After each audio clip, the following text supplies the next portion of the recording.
اللهم صل وسلم وبارك على سيدنا محمد وعلى اله وصحبه اجمعين. ازيكم حبايبي؟ عاملين ايه؟ يا رب تكونوا بخير، وحشتوني.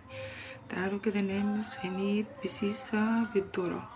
معانا هنا كوبايه دقيق ذره، معانا كوبايه دقيق عاديه، كوبايه سكر، كوبايه زيت، كوبايه عصير برتقال، وثلاث حبات من البيض. هنقول المقادير تاني كده: كوبايه سكر، 3 بيضات، بسم الله، كوبايه عصير برتقال، كوبايه من الزيت، باكت فانيليا بطعم البرتقال، خطيرة، جربوها هتعجبكم.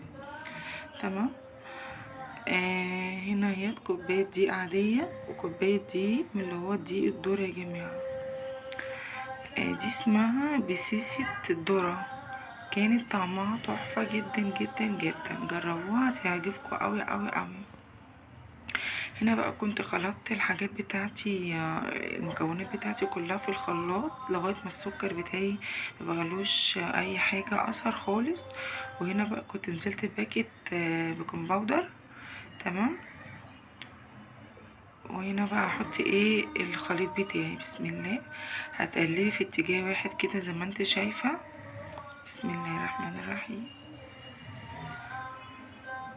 اللهم صل وسلم وبارك على سيدنا محمد وعلى اله وصحبه اجمعين.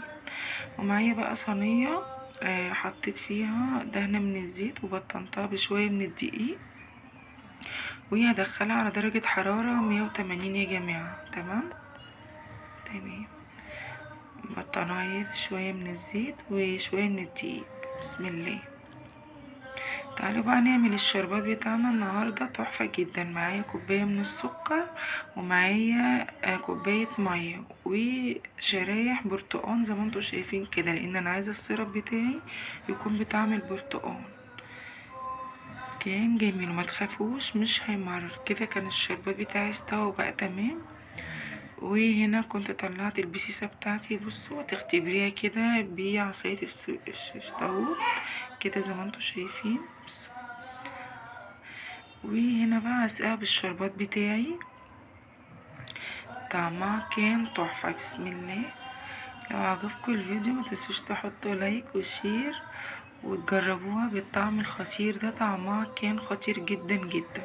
هنحط بقى شوية من جوزة الهند كده، لزوم الحركات والتكات. يا احلى متابعين، ربنا يخليكم ليا ودومكم نعمة في حياتي.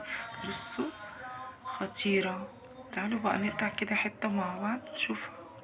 بصوا، واو، والله لذيذ يا جماعة، جربوها هتعجبكم في قمة اللذاذة، قمة اللذاذة.